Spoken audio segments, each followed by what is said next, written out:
नमस्ते। आज हम सूर्यकांत त्रिपाठी निराला जी द्वारा रचित जागो फिर एक बार नामक कविता का अध्ययन करेंगे। युग चेता, युग दृष्टा, क्रांतिकारी कवि निराला आधुनिक युग की महान विभूतियों में एक हैं। वे हिंदी कविता के छायावादी युग के 4 प्रमुख स्तंभों में एक माने जाते हैं।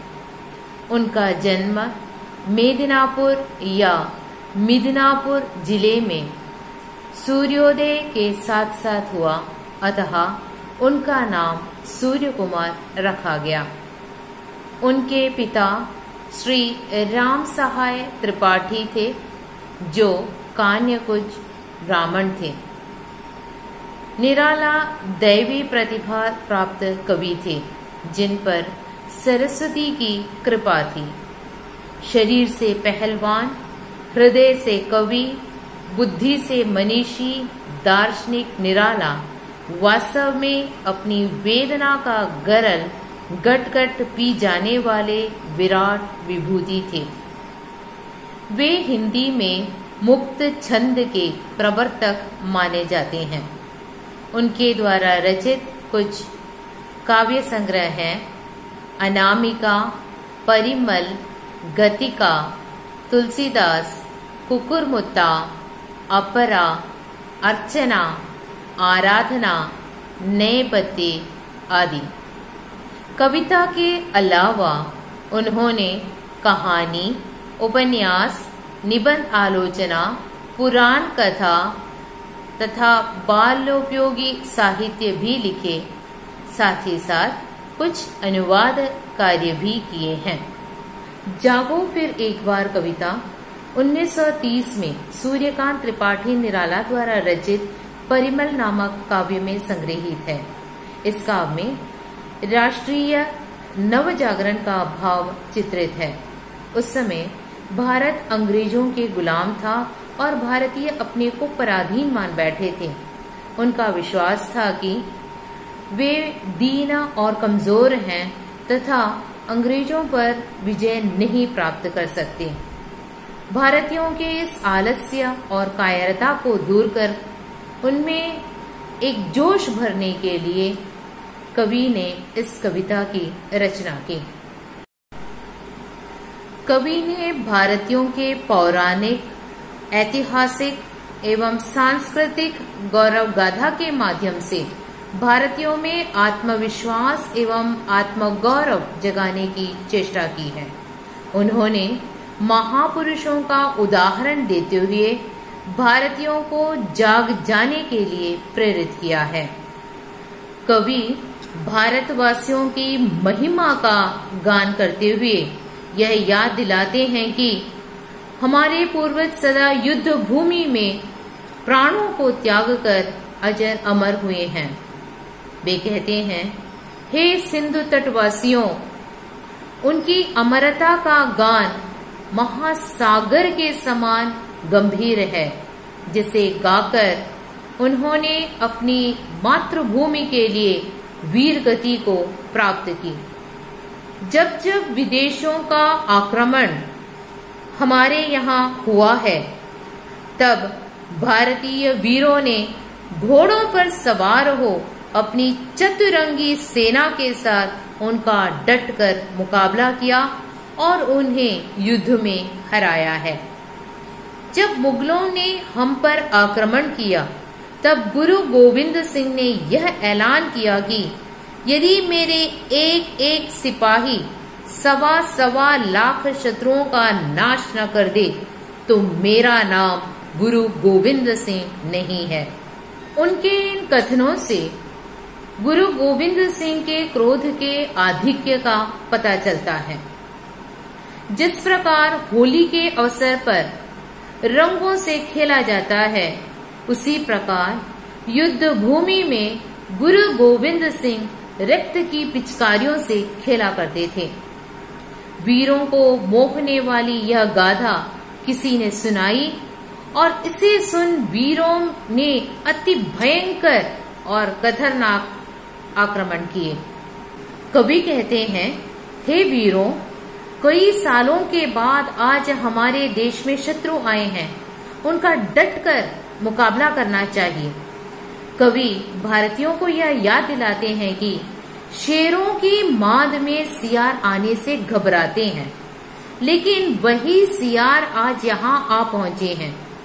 सियारों को भगाने का काम शेरों का है, अर्थात शेरों के समान शूर वीर पराक्रमी भारतीयों की भूमि में आज सियार के समान अंग्रेज आ पहुंचे हैं।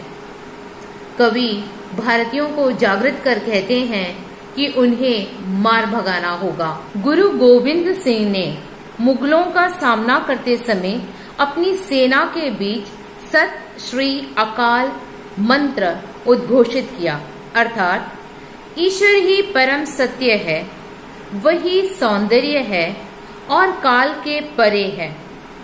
इस ध्वनि के गूंजते ही उनमें क्रोध रूपी अग्नि प्रज्वलित हो गई। ऐसा लग रहा था मानो उस ज्वाला में काल भी भस्म हो गया हो। सत, रज और तम तीनों गुण और तीनों प्रकार के दुख आदि भौतिक, आदि दैविक और आदि आध्यात्मिक समाप्त हो गए। वीर योद्धा भगवान शिव के समान निडर हो गए। वे अमृत संतान तीव्र सप्तावरण को भेद कर शोक से रहित सहस्रार पहुंच गए। भारतीय योग के अनुसार मनुष्य के शरीर में 7 चक्र होते हैं, जिनमें सहस्रसार चक्र सिर के शिखर पर स्थित है। इसे 1000 पंखुड़ियों वाले कमल, ईश्वर का द्वार लक्ष्य, किरणों का केंद्र भी कहा जाता है, क्योंकि यह सूर्य की भांति प्रकाश का विकिरण करता है। यह चक्र योग के उद्देश्य का प्रतिनिधित्व करता है। आत्मानुभूति और ईश्वर की अनुभूति, जहाँ व्यक्ति की आत्मा ब्रह्मांड की चेतना से जुड़ जाती है, जिसे यह उपलब्धि मिल जाती है, वो सभी कर्मों से मुक्त हो जाता है और मोक्ष प्राप्त करता है। भारतीयों को संबोधित कर कवि पूछते हैं कि सिंहनी की गोंद से कौन उसके शिशु को छीन सकता है? यदि छीनने की कोशिश भी की जाए तो वो मौन नहीं रहेगी और उस पर वार करेगी।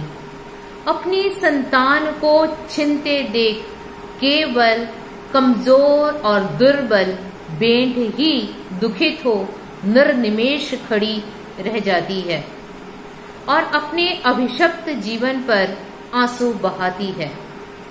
योग्य व्यक्ति ही जीता है, यह भगवत गीता ने हमें सिखाया है। यह पाश्चात्य की देन नहीं है। कर्म के महत्व को समझने और स्मरण कर आगे बढ़ने की प्रेरणा कवि ने इन पंक्तियों में दी है। कवि भारतीयों को यह याद दिलाते हैं कि हम भारतीय शूरवीर पराक्रमी अवश्य हैं, लेकिन क्रूर नहीं हैं, पशु नहीं हैं। मनुष्य में मनुष्यता का भाव समाहित होता है और सबके हित के बारे में सोचता है, जबकि पशु केवल अपने में समा जाता है। हे राजकुमार, आज तुम काल चक्र में फंसे हुए हो, लेकिन यह ना भूलो कि युद्ध में प्रवीण हो। यह लौकिक संसार माया के जाल में ग्रसित है। इस माया के जाल से मुक्त हो जाओ। जिस प्रकार कविता छंद मुक्त हो बाधा विहीन बहती है, उसी प्रकार माया से मुक्त हो आनंद में डूब जाओ। हमारे अणु परमाणु में ऋषि मुनियों द्वारा बताए सच्चिदानंद स्वरूप ब्रह्म बसा हुआ है, अर्थात सनातन धर्म में ब्रह्म ही सत्य है और उसे जानने का विकल्प है स्वयं को जानना। और इस प्रकृति रूपी पाश में स्वयं को जानना ही परम सत्य है। कवि अतीत का स्मरण कराते हुए कहते हैं, तुम महान हो और सदा से महान रहे हो। यह शरीर नाशवान है और इसके साथ ही यह हीनता दिखाना, कायरतापूर्ण व्यवहार करना और काम भावना में प्रवृत्त रहना आदि भी स्थायी नहीं है, बल्कि शीघ्र ही नष्ट होने वाला है। तुम साक्षात ब्रह्म स्वरूप हो और सारा संसार तुम्हारे चरणों के धूल के समान है। अतः तुम उठो और अपनी शक्ति पहचानो और उसके अनुरूप कार्य करो। निराला जी के कहने का तात्पर्य है कि अपनी संपूर्ण कायरता को त्याग कर अपने पराक्रमी और पुरुषार्थी स्वरूप को जागृत करो। अपनी दासता के संपूर्ण बंधनों को तोड़ने के लिए उसे जागृत करना परम आवश्यक है। साथ ही साथ कवि ने अद्वैतवाद की प्रतिष्ठा करके मानव के महत्व का प्रतिपादन भी किया है। धन्यवाद।